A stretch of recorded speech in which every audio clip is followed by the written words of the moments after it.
Hey Bethany, happy Valentine's Day. Wanted to come to you today, and I'm sharing a little bit of a different kind of message today.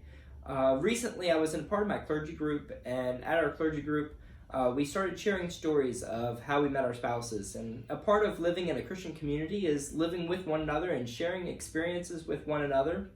And so I'm sure I could probably make some theological point today of God's love story with us, but rather today I'm going to just share with you the story of how Jackie and I met.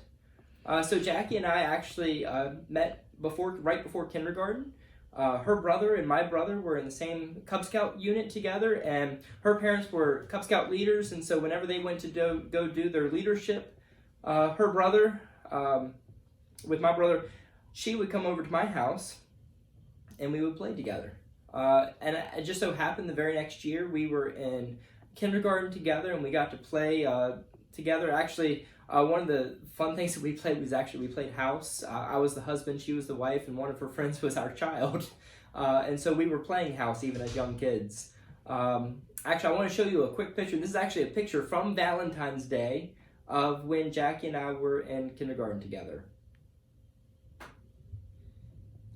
So right after kindergarten, my father, as being a Methodist pastor, as we do, moved from Edinburgh, and we moved down to Covington, which was probably about a good hour and a half, 2 hours away, far enough away that we lost contact, but we kept writing each other. Actually, we still have some of those letters that we wrote back and forth with one another of what was going on, and as best as a first and second grader could do.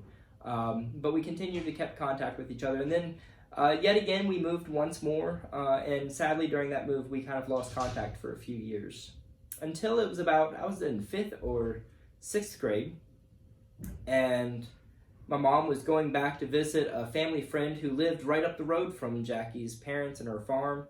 And I was there with my mom, and I asked my mom, I said, "Mom, do you think I'd be all right if I go and visit Jackie?" And she said, "Honey, you should probably call her. She might not remember who you are." I said, "Okay." So I found her in the phone book. I called her up and I said, "Hey, Jackie, I don't know if you remember me. This is Joshua King." And she remembered me and told me to come on down. And so I went down, and a little bit about who I was at that time. I was really much so a skater, goth, wearing all black, big jeans, chain wallet, earring, colored hair. Think about that as a 6th grader, kind of little Josh, and that was who I was at the time. Jackie, however, grew up out in the country on a poultry farm, had really not seen much of the likes of someone like me. To say the least, she did not talk to me after that visit for quite some time. So anyway, as you all know, I moved up here to Purcellville, and we never got in contact while I was here. And then I was off at college at George Mason, and during that time I was still volunteering here with the Purcellville Volunteer Fire Company. And we had one of these really rainy days, and the flooding, as you all know, have experienced here. Some of the rivers flooded, and we had a guy that got stranded out in the middle of the waters, and I was on the fire call that responded to help. And sure enough, the Loudoun Times Mirror came out and took a picture of these firefighters rescuing this guy off of the truck, the top of the roof of this truck. And so during that rescue, I took the Loudoun Times Mirror and this is when Facebook had just started coming out, and I took that Loudoun Times Mirror article and I posted it to my Facebook account. Well, at about the same time, freshman year, beginning of sophomore year of college, Jackie and her girlfriends down at her college, at Sweetbriar College, were having a little bit of a competition of who can find their earliest boyfriend on Facebook.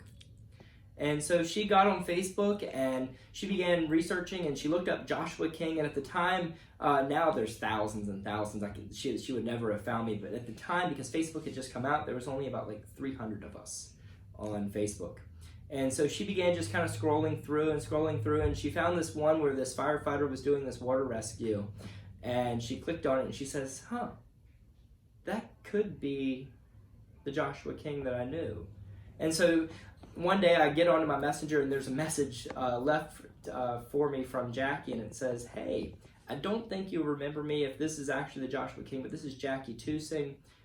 We went to kindergarten together, and just wanted to say, hey, if this is the Joshua King that I remember." And At the time, I was like, oh my goodness, I can't believe she remembered me, and she messaged me. And so I responded back and I said, hey, yeah, this is the right Joshua King. And so we exchanged numbers, and we started talking on the phone. And eventually, within about a couple weeks, I said, hey, why don't you come out with me for a weekend? And so she came up and went up to college, my college at George Mason. Our first date was actually out at the DC Zoo together. And from there, the rest is kind of history. We've continued our relationship, and then within the next year and a half was engaged and was married on August 9th. And that's our story. And I just wanted to share that with you all today, and I hope that as you come, as you think about the community that you're in, that you're willing to open up yourself and share your reflections and your relationships with one another as we are called together into this community of faith. So for now, that is all. Until next time, be the church.